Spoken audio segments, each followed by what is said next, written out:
보셨던 것처럼 오늘 오전 이재용 부회장의 재판에 최순실 씨가 증인으로 출석을 했습니다. 그런데 본인이 하고 싶었던 말은 다 하면서 이상하게만큼 증언 거부권을 행사했습니다. 이 소식 짚어보겠습니다. 세 분 더 나오셨습니다. 어서 오십시오. 네, 안녕하세요. 어서 오십시오. 먼저 이 얘기를 좀 본격적으로 짚어봐야 될 것 같은데 먼저 노 변호사님. 네네. 먼저 얘기를 좀 해볼게요. 왜냐하면 최순실 씨가 출석 이유를 묻는 재판부의 질문에 아니 나오라니까 나왔다 이렇게 얘기를 했는데 증언을 안 할 거면 나온 이유는 도대체 뭡니까?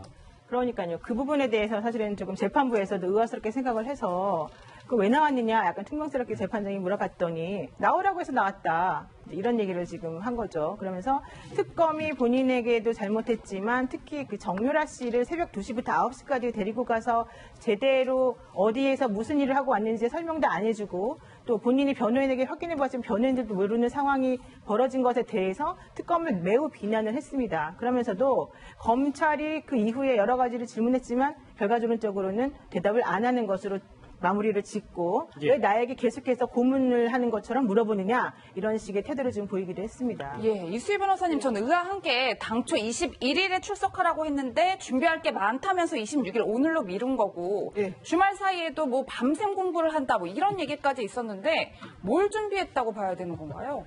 아니 이제 최순실 씨 입장으로는 하루에도 12번씩 마음이 바뀔 수도 있겠죠. 그다음에 이제 그 청와대에서 캐비넷 문건이라든가 그 외부에서의 변화도 있었고 그러니까 21일 날 26일로 미뤄달라고 했을 때는 내가 그러면 정유라 딸이 이런 얘기를 했으니까 내가 그러면 구체적으로 좀 반박하는 증언을 해야 되겠다라고 마음 먹었다가 또 바뀔 수도 있는 거고 최순실 씨 쪽으로만 생각을 한다면 그런 많은 심경 변화가 있는 게 외려 더 자연스럽다고 생각이 듭니다. 하지만 오늘 법정에서 증인이 이제 그것도 다 자기 사건과 관련된 사건에서 증인으로 출석해서 저렇게 퉁명스럽게 굉장히 그 삐딱한 자세를 보이는 증언은 아마 법정에서 거의 없을 거예요. 그런데 이제 본인 입장에서는 이 재판부는 본인을 판단하고 선고하는 재판부는 그렇죠. 아니에요. 예. 이재용 부회장을 판단하는 재판하는 재판부다 보니까 좀 저런 태도가 더 노골적으로 나온 것이 아닌가 싶습니다. 왜 나왔습니까? 좀 나오라고 하셔서 나왔는데 오늘 오전에 참 명언이 쏟아지고 있는데 이현정 의원. 네. 그런데 본인은 저렇게 얘기하면서 또 자진 출석은 강조하고 있어요. 그러니까 지금 사실 오늘 특검 측에서 최순실 씨가 이제 나오지 않을 경우에 대비해서 구인장을 사실 발부를 했었어요. 예. 근데 이제 아마 최순실 씨가 본인이 직접 나왔다는 거 이제 나왔었죠. 그러니까 본인이 사실 이 재판을 연기를 한 겁니다, 사실은. 지금 20일 날 하는 것을 26일 연기를 해서 사실 오늘 재판장이 정말 좀 짜증나는 목소리로 하여튼 왜 나왔냐라고 이야기할 정도로 지금 사실 최순실의 행동 자체가 좀 이해할 수 없는 측면이 있습니다. 특히 또 변호인들과도 상의가 안 됐다고 그래요. 그런 걸로 보면 아마 최순실 씨가 오늘 나와서 앞부분에 잔뜩 정유라에 관련해서 특검 측에서 강제로 어떤 증언을 시켰다. 이 부분만 본인이 계속 강조를 했거든요. 그러니까 아마 오늘 재판 나온 이유는 보면 결국 이 사안과 관련한 본질적인 어떤 질문 답변에 답하기 이전에 그러니까 정유라의 소환 자체가 기본적으로 이거는 특검의 강압에서 이루어졌다. 그리고 그렇기 때문에 이 진술 자체는 믿을 수가 없다. 이것을 오늘 강조하기 위해서 본인이 재판에 나왔지 않나 싶습니다. 예, 실제로 방청석에 이경재 변호사가 앉아 있었다고 하는데 저희 취재기자가 가서 물어봤다고 하더라고요. 그랬더니 전혀 몰랐다. 우리도 몰랐다. 이렇게 얘기를 하는데 믿을 수 있는 건가요? 그럴 수 있다고 저는 보는 게 변호사 두 분 와 계시지만 변호사와 피의자의 관계가 항상 법정 전략에서 일치할 수도 있지만 이게 굉장히 장기화되고 또 이렇게 생각들이 좀 다를 경우에는 갈등이 생길 수도 있습니다. 그것대로 표출은 안 되는데 아무래도 정유라 씨의 귀국 때까지는 나름대로 이경재 변호사 측에서 최순실 씨하고 협의해서 정교한 법정 전략을 좀 갖고 있었다고 생각하는데 정유라의 돌발 증인 발언 이후에 굉장히 이게 그러니까 이경재 최순실로 이어지는 이쪽의 법정 전략 자체가 굉장히 좀 치명상을 입는 듯한 어떤 국면으로 좀 접어드는 게 아닌가라는 위기의식이 이경재 변호사하고 최순실 사이에 있는데 그 위기감은 이경재 변호사보다 최순실 씨가 훨씬 클 수 있겠죠. 그렇다고 본다면 어쨌든 지금 제 개인적 생각입니다만 최순실 씨와 변호인들 간의 어떤 그 향후의 법정 전략을 짜는 데 있어서 약간의 균열의 조짐도 있을 수 있다. 저는 이렇게 봅니다. 근데 이제 그 변호인하고 물론 그런 균열이 있을 수도 있겠지만은 이 사건 같은 경우에는 본인 재판이 아니기 때문에 변호인이 특별히 조언을 해줄 의무는 사실은 없어요. 그러나 그래도 불구하고 이경재 변호인이든 혹은 오 변호사든 간에 이분들하고 얘기를 했을 가능성이 높은 것이 이 최순실 씨한테 재판부에서 이제 계속 중간 거부할 거냐 물어보니까 거부하겠다 했고 검찰이 질문하니까 대답을 안 했단 말이에요. 그러니까 최순실 씨가 왜 검찰이 자꾸 날 괴롭히는 질문을 계속 하느냐라고 물어봤어요. 그랬더니 재판부에서 당신이 증언 거부할 권리가 있듯 검찰도 질문할 권리가 있으니 대답을 하든지 말든지 결정해서 하라 이렇게 얘기를 했단 말이에요. 그리고 난 다음에 계속 질문이 이어지자 최순실 씨가 나는 변호인하고 상의했다. 나는 내가 증언을 거부해도 된다라고 얘기를 들었기 때문에 그 거부권을 행사할 것이다라는 말을 분명히 했거든요. 예. 이 상황에서는 본인이 나와서 말을 해봤자 본인에게 유리한 게 없다라는 판단 때문에 이 사건과 관련된 증언을 하지 않기로 결심을 한 것이고 그건 변호인하고 같이 상의한 것으로 좀 보입니다. 두 번째, 본인이 나와서 이런저런 얘기를 한 것은 그때 정유라 씨가 나와서 정유라 씨와 변호인 간의 사이가 안 좋은 것들은 지금 비춰진 부분에 대해서 설명을 좀 하고 싶었던 부분이 하나 있었던 거고 예. 또 하나는 정유라 씨가 그동안에 본인에게 불리하게 말하고 또 이재용에게 불리하게 말했던 부분을 약간 희석시키고자 하는 그런 의도 때문에 그걸 말하고 싶어서 오늘 여기 나왔던 거죠. 그러면서 본인이 재판부에는 그러니까 밉게 보이지 않게 하기 위해서 나는 당신이 구인영장을 발부하든 말든 간에 자진해서 나왔다. 이걸 강조를 하고 있는 거죠. 노 변호사님 남은 시간 많으니까 천천히 말씀하셔도 됩니다. 네, 알겠습니다. 네. 왜냐하면 이 재판부 입장에서는 어이가 없는 부분이 있는 게 오늘 오전 화면 한번 같이 보시죠. 그러니까 오늘 부장판사인 김진동 판사가 정말 바빴어요. 뭐 본인이 하고 싶은 얘기 할 자리가 아니고 질문에 대답하는 자리라 또 한 번 있습니다. 증인이 거부할 권리가 있듯 검사에게 질문할 권리가 있다. 재판부로서도 저 이수희 변호사님 네.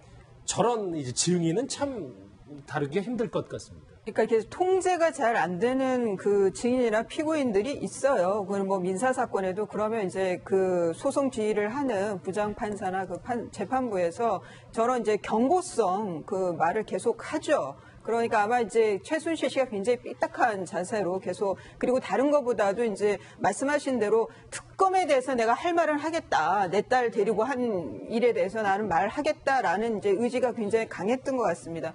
그리고 변호사하고의 관계에 있어서도 지금 최순실 씨 입장에서는 변호사들한테 좀 신경질적인 반응을 보일 것 같아요. 그냥 제 추측이지만 왜냐하면 정유라하고 같이 저 변호를 했었잖아요. 그러면 정유라를 이재용 부회장 재판에 출석을 시키지 말았어야 하는데, 그러니까 적절히 통제를 했어야 되는데, 정유라 씨가 본인의 그 의지라고 하지만, 여하튼 최순실 씨 입장에서는 특검의 보호 범위 안에 정유라가 가게 만들었다는 것 자체에 대해서 최순실 씨는 자기 변호인들에 대해서 불만이 많을 것 같아요. 그런 데서 좀 서로 간에 약간 좀 신경전을 벌이는 관계가 아닐까. 아주 돈독하고 신뢰가 100% 서로 주고받는 그런 사이에 변호인과 의뢰인으로 보기에는 좀 그 많은 변동사항들이 있었다고 보입니다. 예.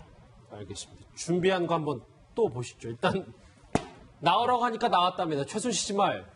증언 거부 말말말 또 있습니다. 증언 거부한다면서 할 말은 참 다 했어요.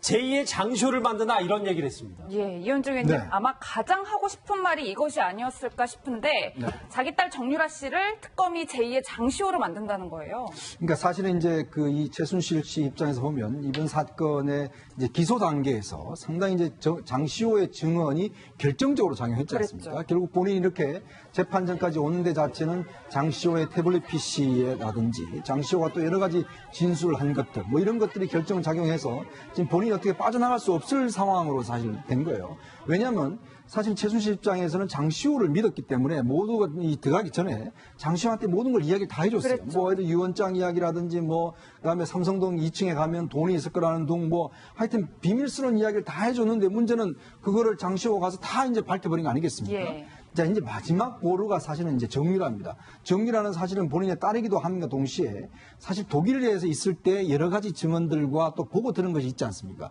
그러니까 그 부분만큼은 사실은 최순실 입장에서 보면 정유라만 이야기 안 하면 숨길 수 있는 거예요. 사실 노승일 부장이나 이런 사람들은 어쩌면 제3자기 때문에 증언 효력 자체가 떨어진단 말이죠. 예. 그런데 자기의 딸인 정유라가 만약에 그 독일에서의 삼성과의 관계, 말세탁 과정 이런 것들을 증언해버리면 당사자니까요. 빠져나갈 구멍이 예. 없습니다. 자, 그러다 보니까 결국은 기소 단계에서는 결국 장시호한테 당했고 지금 이제 재판 단계에서는 결국 또 정유라한테 당하고 특검이 사실은 이제 그 전략을 쓴 것이거든요. 그래서 아마 이제 제2의 장시호를 만들려고 하느냐 이렇게 볼멘 소리가 나오는 그런 이유인 것 같습니다. 근데 오늘 오전에 이제 최순실씨가 나온다고 했을 때 이제 딸이 본인에게 불리한 증언을 한 거를 이제 정면으로 반박할 줄 알고 그런 예상을 했었거든요. 노 변호사님인데 증언 거부를 했단 말이에요. 그리고 특검으로 목표를 선회했습니다.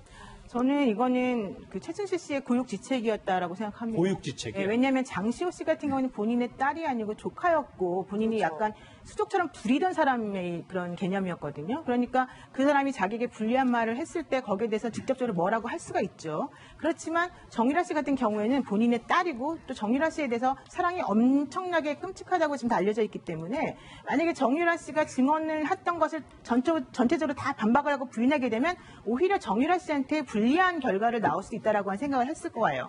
그렇다면 정유라 씨 증언을 탄핵하면서도 본인이 빠져나가는 여러 가지 방안을 강구해봐서 할 수 있는 것은 아예 그런 형식적인 절차 같은 것들을 문제 삼아서 전체가 문제다라고 해가지고 빠져나가는 방법을 사용하는 게 가장 좋죠. 예. 그렇지 않고 정유라 씨가 한 말 한마디를 전부 다 아니라고 부인을 하게 되면 정유라 씨가 위증죄로 오히려 또 그렇죠. 그 문제가 생길 가능성도 있단 말이에요. 그러니까 엄마로서는 딸을 보호하되 대신에 본인의 입장에서는 그게 아니라는 걸 강조하기 위해서 정유라 씨를 데리고 간 특검을 비난함으로 인해서 이 상황에서 모면하고자 한 것이고 특히 정유라 씨에 대해서 최준 씨가 한 말이 뭐냐면 딸을 데리고 먼저 가서 특검이 이렇게 한 것을 묻지 못하겠다라고 얘기했는데 딸은 성인입니다. 성인인 딸이 제 발로 걸어가서 제 발로 증언을 하고 자진해서 말을 했다면 거기에 대해서 엄마가 뭐라고 할 수가 없는 거예요. 그럼에도 불구하고 이런 얘기를 하고 있다라고 하는 것은 딸을 보호하고자라고 하는 그 생각과 본인이 좀 빠져나가고자 하는 생각이 절충된 그런 형태가 아닌가 생각이 듭니다. 예, 이수희 변호사님 실제로 최순실 씨가 법정에서 그 검사의 실명까지 거론해가면서 삼족을 멸하겠다고 했다 뭐 이러면서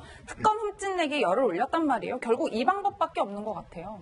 아마 이제 그 최순실 씨 지금까지 드러난 성격으로 보면 지금 정유라 씨가 이제 2시부터 9시까지 그 아이를 데려갔다, 내 딸을 데려갔다는 것이 아마 그 특검에다 저런 말들을 그래도 막 토해내야 직성이 풀리지 않았을까. 저는 좀 성격적인 면도 꽤 오늘 저 영향을 말이 끼친 것 같아요. 한풀이라는 겁니다. 예, 그러니까 굉장히 부들부들하고 분이 났겠죠. 그 정유라 그렇게 2시 뭐 새벽에 그렇게 갔고 또 나와서 증언을 하는데 얘가 하면 안 되는 말도 했고 뭐 이런 게 딸에 대해서 공격을 하기보다 이렇게 분풀이가 되기보다는 그렇게 이제 그 최순실 씨 입장에서는 딸이 아직도 어리다고 생각이 들 테니까 애를 낳았어도 그러니까 그 분풀이를 지금 특검에다가 한 것 같고요. 뭐 그런 것도 있고 또 하나는 이제 그 말씀하신 대로 본인이 조목조목 반박하기에는 너무 한계가 있는 증언이었다. 오늘 이제 물어보는 질문들이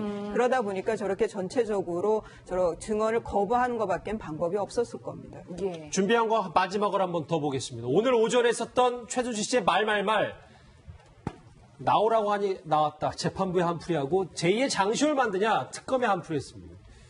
저는 이 부분이 좀 신경이 많이 쓰여서 코마 상태, 이렇게 패닉 상태 지금 빠질 지경이다. 박상수 소장님. 네. 진짜 그렇다고 보십니까? 코마 상태는 뇌사 상태를 얘기하고 패닉 상태는 그야말로 그냥 멘붕 상태를 얘기하는데 뇌사 직전까지 갔다는 것은 굉장히 본인이 힘든데 이제 그 이유가 특검의 겁박 때문에 내가 코마 상태에 빠질 것이다 이 논리 아닙니까? 예. 근데 사실은 내용을 따져보면 코마 상태나 패닉 상태에 빠진 이유가 자기 딸인 정유라 때문이죠, 사실은.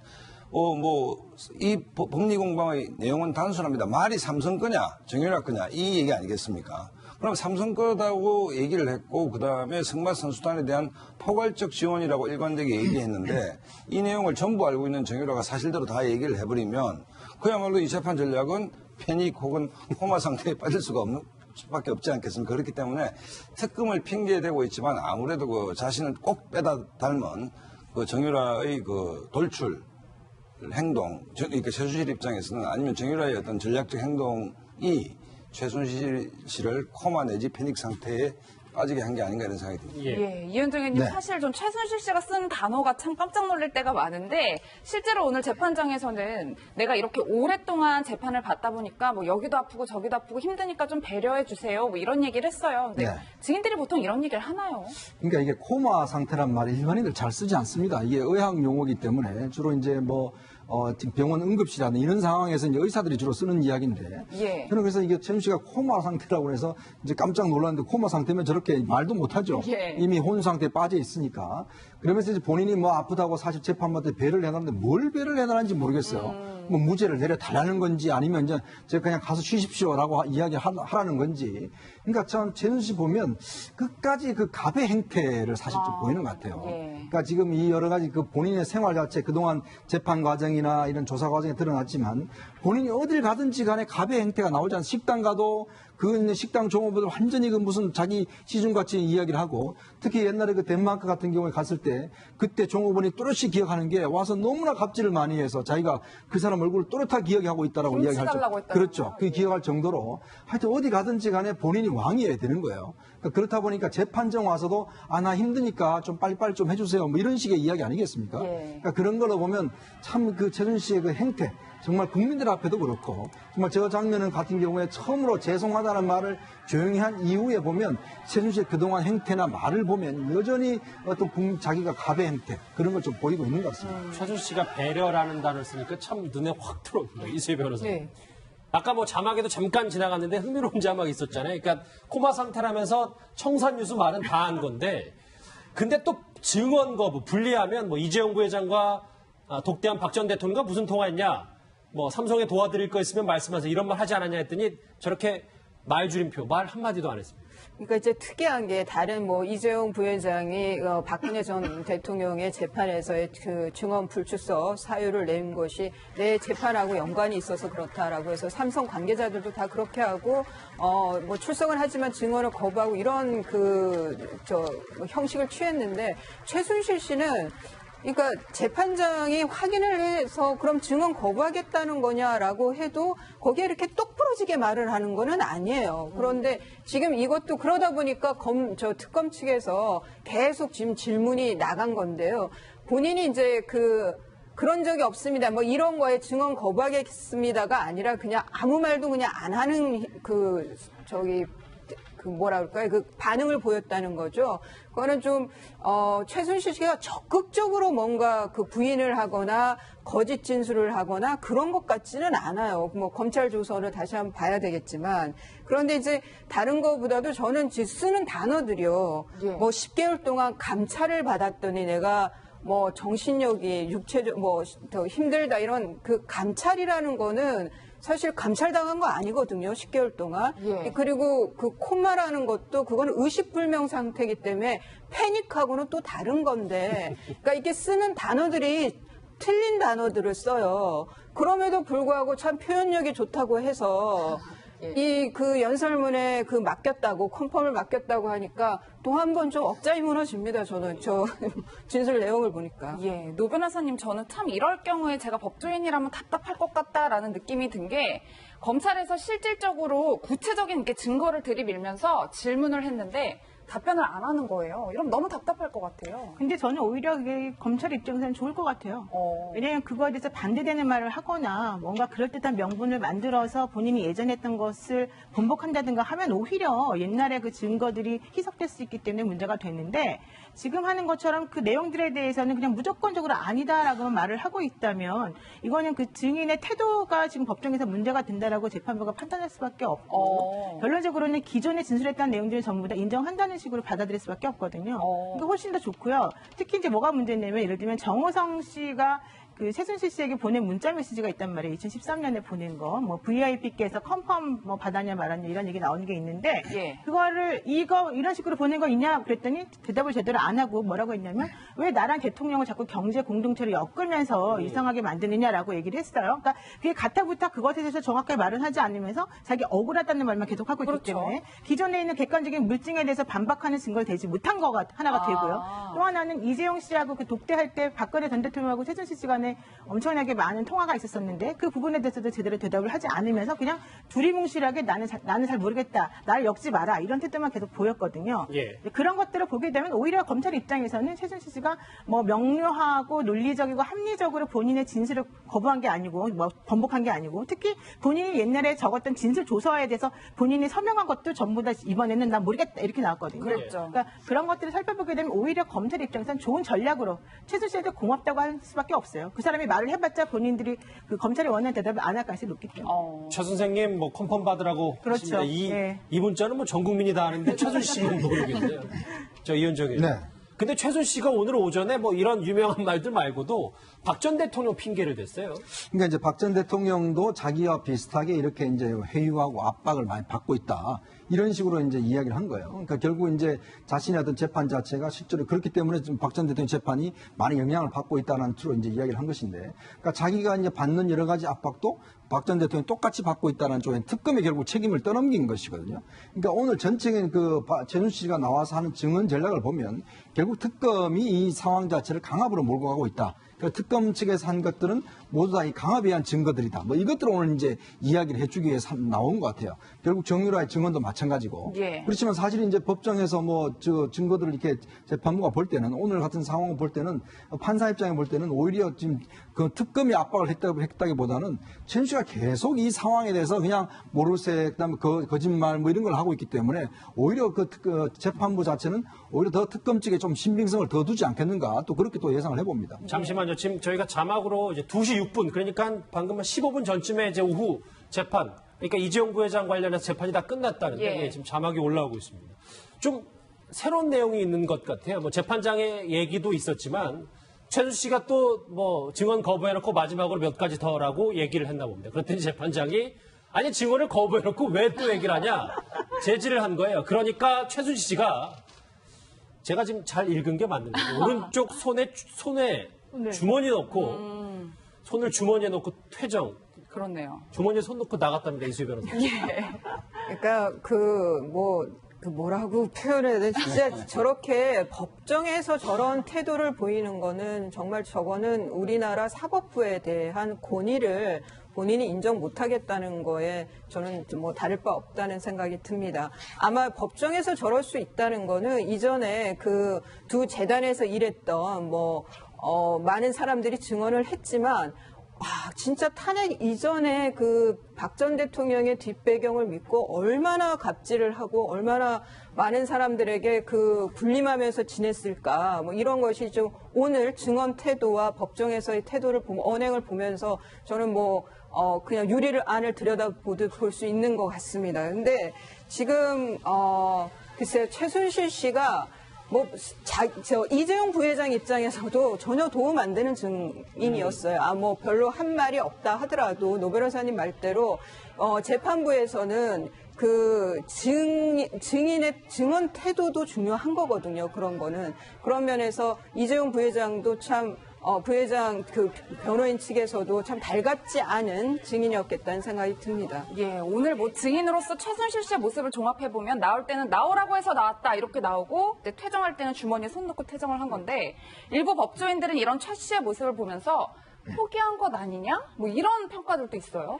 예, 그럴 수밖에 없는 게 기본적으로 예를 들면 박근혜 전 대통령하고 본인의 입장이 다르거든요. 박근혜 전 대통령 같은 경우에는 정말 나중에 정치적으로 사면을 받을 가능성도 있기 때문에 뭐 형량이 얼마가 되든 간에 그분은 어쨌든 간에 빨리 이 상황에서 벗어날 가능성이 있잖아요. 그렇지만 최순실 씨 같은 경우에는 지금 이게 전부 다 유죄로 인정이 될 가능성이 높아 보이는 데다가 그렇게 된다면 본인이 빠져나올 가능성이 높아 보이지 않단 말이에요. 그런 상황에서는 최선을 다해서 내가 지금까지 해왔던 그냥 그 태도를 견지하는 게 오히려 본인 입장에서 낫고 본인이 조금 그런 것 때문에 재판장에게 조금 잘 보인다라고 해서 형량이 1년, 2년 깎이고 그런 게 아니다라고 생각했기 때문에 아마 이제 이런 식으로 그냥 할 말은 하자라는 식으로 배짜라식으로 나오는 게 아닌가 생각이 듭니다. 알겠습니다.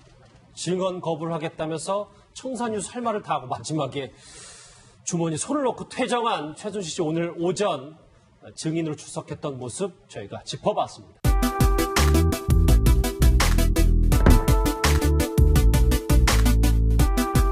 관계가 아닐까. 아주 돈독하고 신뢰가 100% 서로 주고받는 그런 사이에 변호인과 의뢰인으로 보기에는 좀 그 많은 변동사항들이 있었다고 보입니다. 예. 알겠습니다. 준비한 거 한번 또 보시죠. 일단 나오라고 하니까 나왔답니다. 최순실 씨 말. 증언 거부 말말말 또 있습니다. 증언 거부한다면서 할 말은 참 다 했어요. 제2의 장쇼를 만드나 이런 얘기를 했습니다. 예, 이현중 의원님 네. 아마 가장 하고 싶은 말이 이것이 아니었을까 싶은데 자기 딸 정유라 씨를 특검이 제2의 장시호로 만든다는 거예요. 그러니까 사실은 이제 그 이 최순실 씨 입장에서 보면 이번 사건의 이제 기소 단계에서 상당히 이제 장시호의 증언이 결정적으로 작용했지 않습니까? 그랬죠. 결국 본인이 이렇게 재판전까지 오는 데 자체는 장시호의 태블릿 PC라든지 장시호가 또 여러 가지 진술을 한 것들 뭐 이런 것들이 결정작용해서 지금 본인이 어떻게 빠져나갈 수 없을 상황으로 사실 된 거예요. 왜냐하면 사실 최순실 입장에서는 장시호를 믿었기 때문에 모두가 이 들어가기 전에 장시호한테 모든 걸 이야기를 다 해줬어요. 그랬죠. 뭐 예를 들어 유언장 이야기라든지 뭐 그다음에 삼성동 2층에 가면 돈이 있을 거라는 둥 뭐 하여튼 비밀스러운 이야기를 다 해줬는데 문제는 그거를 장시호가 가서 다 이제 밝혀버린 거 아니겠습니까? 예. 자, 이제 마지막 보루가 사실은 이제 정유라입니다. 정유라는 사실은 본인의 딸이기도 함과 동시에 사실 독일에서 있을 때 여러 가지 증언들과 또 보고 들은 것이 있지 않습니까? 그러니까 그 부분만큼은 사실은 정유라, 최순실 입장에서 보면 정유라만 이야기 안 하면 숨길 수 있는 거예요. 사실 노승일 부장이나 이런 사람들은 어쩌면 제3자기 때문에 증언 효력 자체가 떨어진단 말이죠. 예. 그런데 자기의 딸인 정유라가 만약에 그 독일에서의 삼성과의 관계, 말 세탁 과정 이런 것들을 증언해버리면 당사자니까요. 빠져나갈 구멍이 예. 없습니다. 자, 그러다 보니까 결국은 기소 단계에서는 결국은 장시호한테 당했고 지금 이제 재판 단계에서는 결국 또 정유라한테 당하고 특검이 사실은 이제 그 전략을 쓴 것이거든요. 그래서 아마 이제 제2의 장시호를 만들려고 하느냐 이렇게 볼멘 소리가 나오는 그런 이유인 것 같습니다. 근데 오늘 오전에 이제 최순실 씨가 나온다고 했을 때 이제 딸이 본인에게 불리한 증언을 한 거를 이제 정면으로 반박할 줄 알고 그런 예상을 했었거든요. 노 변호사님인데 증언 거부를 했단 말이에요. 그리고 특검으로 목표를 선회했습니다.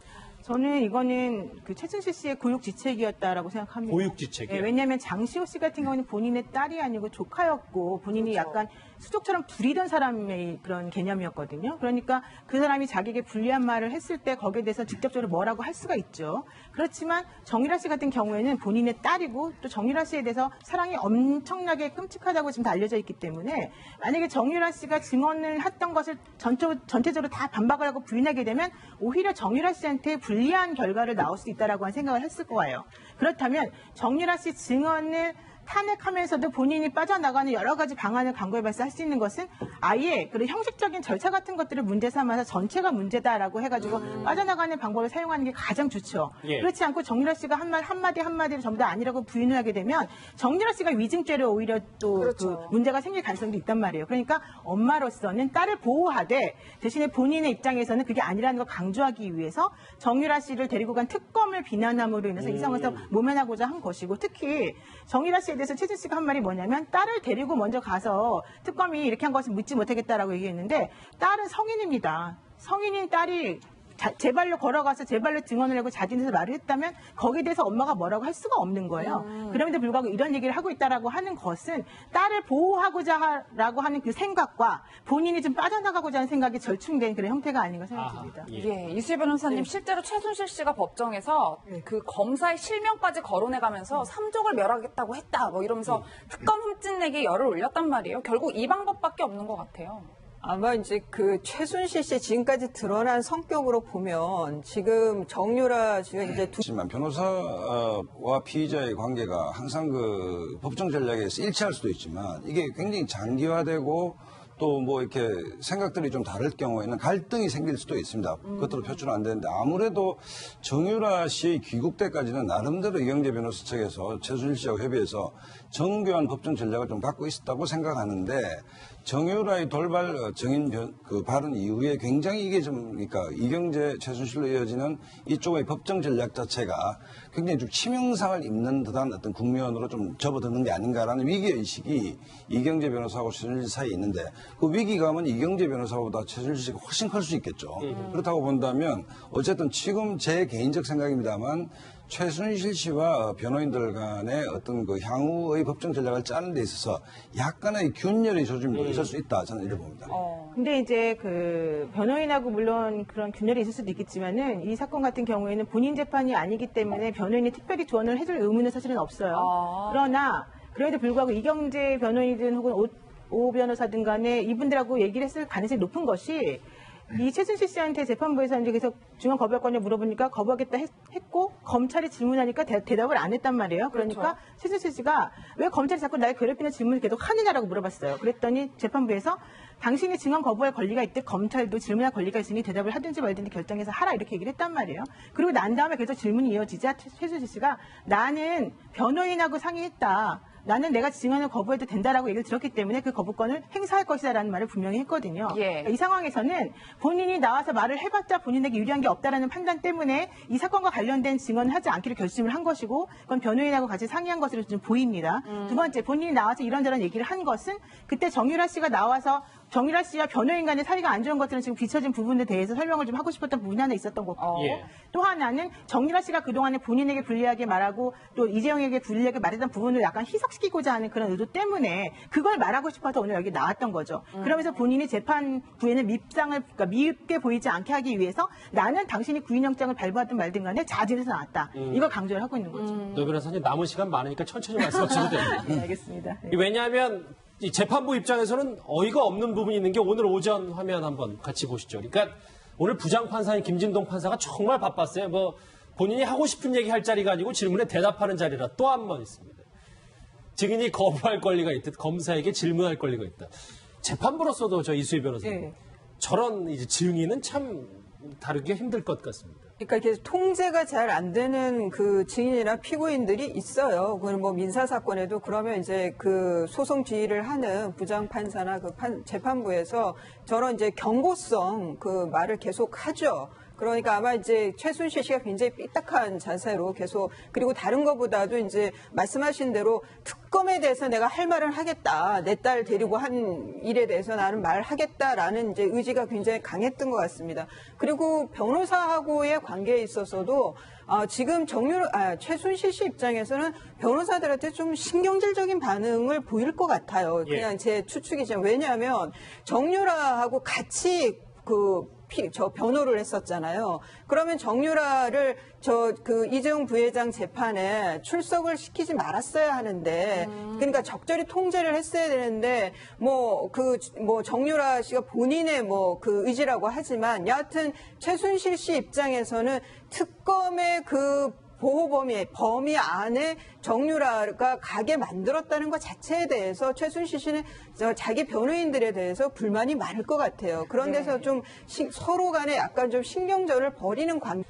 아까 뭐 자막에도 잠깐 지나갔는데 흥미로운 자막이 있었잖아요. 그러니까 코마 상태라면서 청산유수 말은 다 한 건데 근데 또 증언 거부, 불리하면 뭐 이재용 부회장과 독대한 박 전 대통령과 무슨 통화했냐? 뭐 삼성에 도와드릴 거 있으면 말씀하세요. 이런 말 하지 않았냐 했더니 저렇게 말줄임표, 말 한마디도 안 했습니다. 그러니까 이제 특이한 게 다른 이재용 부회장이 박근혜 전 대통령의 재판에서의 그 증언 불출석 사유를 낸 것이 내 재판하고 연관이 있어서 그렇다라고 해서 삼성 관계자들도 다 그렇게 하고 출석은 하지만 증언을 거부하고 이런 형식을 취했는데 최순실 씨는 그러니까 재판장이 확인을 해서 그럼 증언 거부하겠다는 거냐라고 해도 거기에 이렇게 똑부러지게 말을 하는 거는 아니에요. 그런데 지금 이것도 그러다 보니까 특검 측에서 계속 지금 질문이 나간 건데요.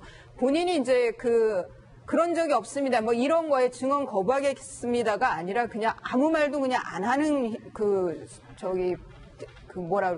반응을 보였다는 거죠. 그거는 좀, 최순실 씨가 적극적으로 뭔가 부인을 하거나 거짓 진술을 하거나 그런 것 같지는 않아요. 뭐 검찰 조서를 다시 한번 봐야 되겠지만. 그런데 이제 다른 것보다도 저는 쓰는 단어들이요. 예. 10개월 동안 감찰을 받았더니 내가 정신력이 더 힘들다 이런 감찰이라는 거는 사실 감찰당한 거 아니거든요. 10개월 동안. 예. 그리고 콤마라는 것도 그거는 의식불명 상태이기 때문에 패닉하고는 또 다른 건데 그러니까 이게 쓰는 단어들이 틀린 단어들을 써요. 그럼에도 불구하고 참 표현력이 좋다고 해서 이 연설문에 맡겼다고 컨펌을 맡겼다고 하니까 또 한 번 좀 억장이 무너집니다. 저는 진술 내용을 보니까. 예, 노 변호사님 저는 참 이럴 경우에 제가 법조인이라면 답답할 것 같다라는 느낌이 든 게 검찰에서 실질적으로 구체적인 이렇게 증거를 들이밀면서 질문을 했는데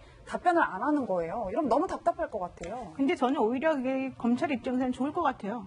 왜냐하면 그거에 대해서 반대되는 말을 하거나 뭔가 그럴듯한 명분을 만들어서 본인이 예전에 했던 것을 번복한다든가 하면 오히려 옛날에 그 증거들이 희석될 수 있기 때문에 문제가 됐는데 지금 하는 것처럼 그 내용들에 대해서는 그냥 무조건적으로 아니다라고 말을 하고 있다면 이거는 그 증인의 태도가 지금 법정에서 문제가 된다라고 재판부가 판단할 수밖에 없고 결론적으로는 기존에 진술했던 내용들을 전부 다 인정한다는 식으로 받아들일 수밖에 없거든요. 그러니까 훨씬 더 좋고요. 특히 이제 뭐가 문제냐면 예를 들면 정호성 씨가 그 최순실 씨에게 보낸 문자 메시지가 있단 말이에요. 2013년에 보낸 거, 뭐 VIP께서 컨펌 뭐 받았냐 말았냐 이런 얘기 나오는 게 있는데 예. 그거를 이런 식으로 보낸 거 있냐 그랬더니 대답을 제대로 안 하고 뭐라고 했냐면 왜 나랑 대통령을 자꾸 경제 공동체를 엮으면서 이상하게 만드느냐라고 얘기를 했어요. 그러니까 그게 가타부타 그것에 대해서 정확하게 말은 하지 않으면서 자기 억울하다는 말만 계속 하고 있기 그렇죠. 때문에 기존에 있는 객관적인 물증에 대해서 반박하는 증거를 대지 못한 거가 하나가 되고요.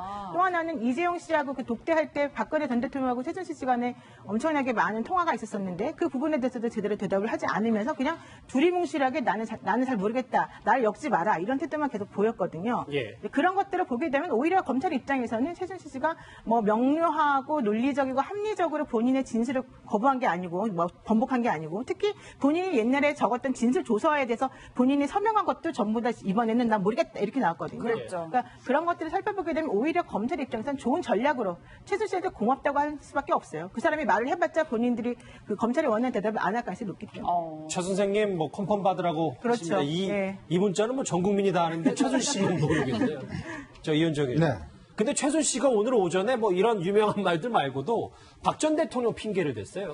그러니까 이제 2시부터 9시까지 그 아이를 데려갔다, 내 딸을 데려갔다는 것이 아마 그 특검에다 저런 말들을 그래도 막 토해내야 직성이 풀리지 않았을까. 저는 좀 성격적인 면도 꽤 오늘 저 영향을 말이 끼친 것 같아요. 한풀이라는 것도. 예, 그러니까 굉장히 부들부들하고 분이 났겠죠. 그 정유라 그렇게 2시 뭐 새벽에 그렇게 갔고 또 나와서 증언을 하는데 얘가 하면 안 되는 말도 했고 뭐 이런 게 딸에 대해서 공격을 하기보다 이렇게 분풀이가 되기보다는 그렇게 이제 그 최순실 씨 입장에서는 딸이 아직도 어리다고 생각이 들 테니까 애를 낳았어도 그러니까 그 분풀이를 지금 특검에다가 한 것 같고요. 뭐 그런 것도 있고 또 하나는 이제 그 말씀하신 대로 본인이 조목조목 반박하기에는 너무 한계가 있는 증언이었다. 오늘 이제 물어보는 질문들이 그러다 보니까 저렇게 전체적으로 증언을 거부하는 것밖에 방법이 없었을 겁니다.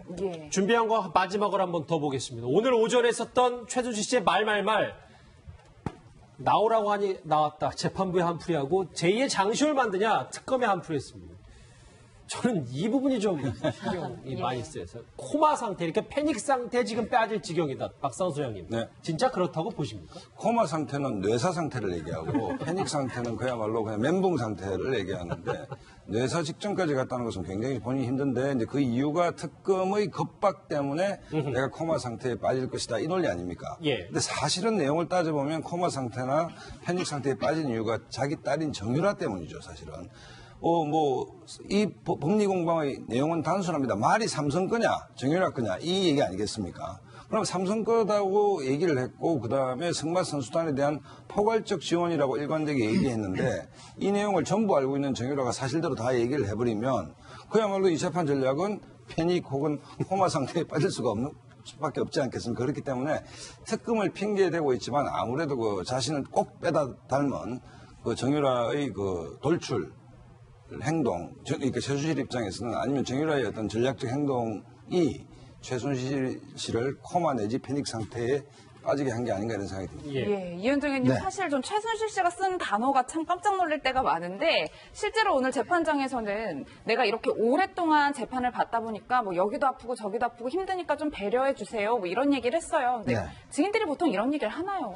그러니까 이게 코마 상태란 말을 일반인들 잘 쓰지 않습니다. 이게 의학 용어이기 때문에 주로 이제 지금 병원 응급실이라든 이런 상황에서 이제 의사들이 주로 쓰는 이야기인데. 예. 저는 그래서 이게 최순 씨가 코마 상태라고 해서 이제 깜짝 놀랐는데 코마 상태면 저렇게 말도 못하죠. 예. 이미 혼 상태에 빠져 있으니까. 그러면서 이제 본인이 뭐 아프다고 사실 재판받을 때 배를 해놨는데 뭘 배를 해놨는지 모르겠어요. 뭐 무죄를 내려달라는 건지 아니면 이제 제가 그냥 가서 쉬십시오라고 이야기하라는 건지. 그러니까 참 최순실 보면 끝까지 그 갑의 행태를 사실 좀 보이는 것 같아요. 예. 그러니까 지금 이 여러 가지 그 본인의 생활 자체 그동안 재판 과정이나 이런 조사 과정에 드러났지만 본인이 어딜 가든지 간에 갑의 행태가 나오지 않습니까? 식당 가도 그 식당 종업원들 완전히 그 무슨 자기 시중같이 이야기를 하고 특히 옛날에 그 덴마크 같은 경우에 갔을 때 그때 종업원이 또렷이 기억하는 게 와서 너무나 갑질을 많이 해서 자기가 그 사람 얼굴을 또렷하게 기억하고 있다라고 김치 이야기할 달라고 했다는 그렇죠. 거죠. 그 기억할 정도로 하여튼 어디 가든지 간에 본인이 왕이어야 되는 거예요. 그러니까 그렇다 보니까 재판정 와서도 나 힘드니까 좀 빨리빨리 좀 해주세요. 뭐 이런 식의 이야기 아니겠습니까? 예. 그러니까 그런 걸로 보면 참 그 최순실의 그 행태 정말 국민들 앞에도 그렇고 정말 저 장면은 같은 경우에 처음으로 죄송하다는 말을 조용히 한 이후에 보면 최순실 그동안 행태나 말을 보면 여전히 어떤 자기가 갑의 행태 그런 걸 좀 보이고 있는 것 같습니다. 최순실 씨가 배려라는 단어를 쓰니까 참 눈에 확 들어옵니다. 이수희 변호사님. 네. 보셨던 것처럼 오늘 오전 이재용 부회장의 재판에 최순실 씨가 증인으로 출석을 했습니다. 그런데 본인이 하고 싶었던 말은 다 하면서 이상하게만큼 증언 거부권을 행사했습니다. 이 소식 짚어보겠습니다. 세 분 더 나오셨습니다. 어서 오십시오. 네, 안녕하세요. 어서 오십시오. 먼저 뭐 이 얘기를 좀 본격적으로 짚어봐야 될 것 같은데 먼저 노 변호사님. 네네. 먼저 얘기를 좀 해볼게요. 왜냐하면 최순실 씨가 출석 이유를 묻는 재판부의 질문에 아니 뭐 나오라니까 나왔다 이렇게 얘기를 했는데 증언을 안 할 거면 나온 이유는 도대체 뭡니까? 그러니까요. 그 부분에 대해서 사실은 조금 재판부에서도 의아스럽게 생각을 해서 그 왜 나왔느냐 약간 퉁명스럽게 재판장이 물어봤더니 나오라고 해서 나왔다. 이런 얘기를 지금 한 거죠. 그러면서 특검이 본인에게도 잘못했지만 특히 그 정유라 씨를 새벽 2시부터 9시까지 데리고 가서 제대로 어디에서 무슨 일을 하고 왔는지 설명도 안 해주고 또 본인이 변호인에게 확인해봤지만 변호인들도 모르는 상황이 벌어진 것에 대해서 특검을 매우 비난을 했습니다. 그러면서도 검찰이 그 이후에 여러 가지를 질문했지만 결과적으로는 대답을 안 하는 것으로 마무리를 짓고 예. 왜 나에게 계속해서 고문을 하는 것처럼 물어보느냐 이런 식의 태도를 좀 보이기도 했습니다. 예, 이수희 변호사님, 저는 의아한 게 당초 21일에 출석하라고 했는데 준비할 게 많다면서 26일 오늘로 미룬 거고 예. 주말 사이에도 뭐 밤샘 공부를 한다 뭐 이런 얘기까지 있었는데 뭘 준비했다고 봐야 되는 건가요? 아니 이제 최순실 씨 입장으로는 뭐 하루에도 12번씩 마음이 바뀔 수도 있겠죠. 그다음에 이제 그 청와대에서 뭐 캐비넷 문건이라든가 그 외부에서의 변화도 있었고 그러니까 21일 날 26일로 미뤄달라고 했을 때는 뭐 내가 그러면 정유라 딸이 이런 얘기를 했으니까 내가 그러면 구체적으로 좀 반박하는 증언을 해야 되겠다라고 마음 먹었다가 뭐 또 바뀔 수도 있는 거고 최순실 씨 쪽으로만 생각을 한다면 그런 많은 심경 변화가 있는 게 외려 더 자연스럽다고 생각이 듭니다. 하지만 오늘 법정에서 증인이 이제 그것도 다 자기 사건과 관련된 사건에서 증인으로 출석해서 저렇게 퉁명스럽게 굉장히 그 삐딱한 자세를 보이는 증언은 아마 법정에서 거의 없을 거예요. 그런데 이제 뭐 본인 입장에서는 이 재판부는 본인을 그 판단하고 선고하는 재판부는 그렇죠. 아니에요. 예. 이재용 부회장을 판단하는 재판하는 재판부다 보니까 좀 저런 태도가 더 노골적으로 나온 것이 아닌가 싶습니다. 왜 나왔습니까? 좀 나오라고 하셔서 나왔는데 오늘 오전에 참 명언이 쏟아지고 있는데 이현정 의원. 네. 그런데 본인은 저렇게 얘기하면서 또 자진 출석은 강조하고 있어요. 그러니까 지금 사실 오늘 그러니까 특검 측에서 그러니까 최순 씨가 이제 나오지 않을 경우에 대비해서 구인장을 사실 발부를 했었어요. 예. 근데 이제 그 아마 최순 씨가 본인이 직접 나왔다는 거 이제 나왔었죠. 그러니까 본인이 사실 이 재판을 연기를 한 겁니다, 사실은. 그 지금 20일 날 하던 것을 26일 연기를 해서 사실 오늘 뭐 재판장이 정말 좀 짜증나는 목소리로 하여튼 왜 나왔냐라고 이야기할 정도로 지금 사실 최순실의 행동 자체가 좀 이해할 수 없는 측면이 있습니다.